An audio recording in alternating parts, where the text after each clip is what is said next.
Hey there, another Erev Shabbos is upon us. It is a big Shabbos this week.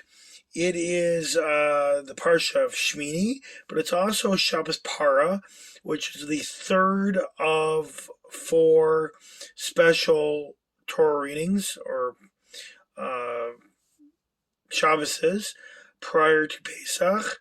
The first two we had before Purim, which was Shkalim and Zachor, and now we have the third. It was Parah, um, and it deals with the red heifer and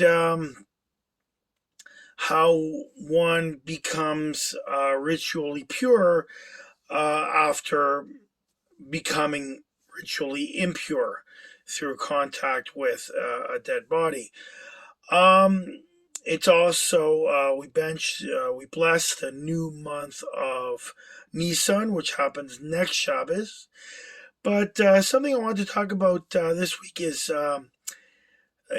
Parshas Parah, Shabbos Parah, which is you have someone that has become ritually impure through contact with a dead body, as I said. And how do we bring them back to being in a state of purity, especially as we get closer to Pesach? And as we know, we can only eat from the Paschal offering, the Passover offering, in a state of ritual purity. So we have to bring those people that have become impure back to being pure. And it has something to do with the burning of the ashes of the red heifer and the sprinkling of those on that person. Um, it leads me to think of something else where we have very often, in a not the same vein but similar, where you have a lot of Jewish people who are not connected with their Judaism, and there are people who like to try and reach out to those people and introduce them and bring them back into the fold, as it were. Bring them back into a stronger connection with their Jewish heritage and a relationship with Hakadosh Baruch Hu.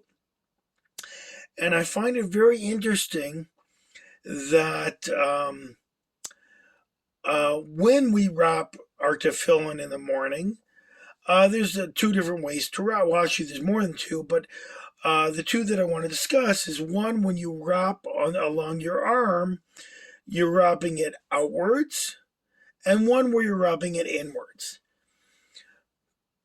Personally, I have the hashkafa, the ideology, to wrap inwards. Why? Because you want to bring the Shechina, you want to bring the divine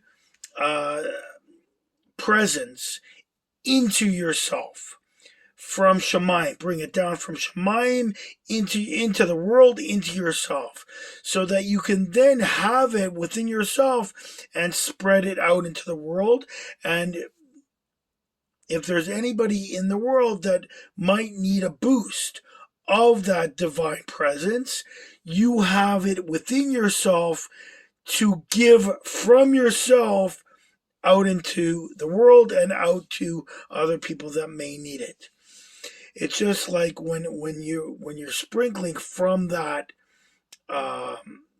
red heifer to bring the person who has made themselves ritually impure and bring them back into a state of ritual purity.